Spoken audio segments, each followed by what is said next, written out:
Continues right now on the heels of FEMA approving Governor Lamont's major disaster declaration request earlier today. The governor was in Guilford to tour a Connecticut ventilator manufacturer. Channel 3's Elliot Polikoff takes a look now at why it's so important to have locally made breathing machines in Connecticut's road to recovery. Connecticut needs help dealing with the coronavirus pandemic. That's no secret. But when it comes to federal aid for the nutmeg state, that's not always a sure thing. We had our order with a strategic stockpile down in Washington, D.C. We had 1,000 ventilators, 1,500 ventilators on order, ready to go. And guess what? We found out today. They said, sorry, we rerouted your shipment.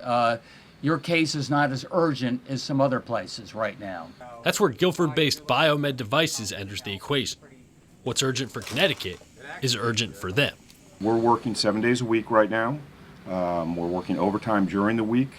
We're looking at adding a second shift. Biomed has already committed to providing 100 ventilators for the state, with the hopes of increasing that number in the near future.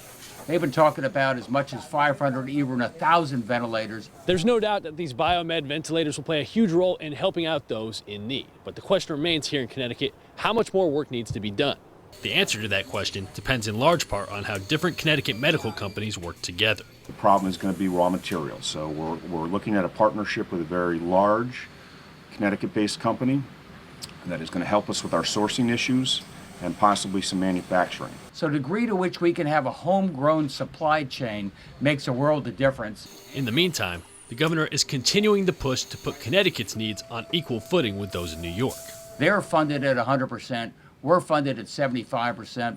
But I got to tell you, Mr. President, the COVID virus is just as pandemic on our side of the border as it is on the Westchester County side of the border. With help from Connecticut companies like Biomed, though, it might not stay that way for long. Elliot Polikoff, Channel 3 Eyewitness News.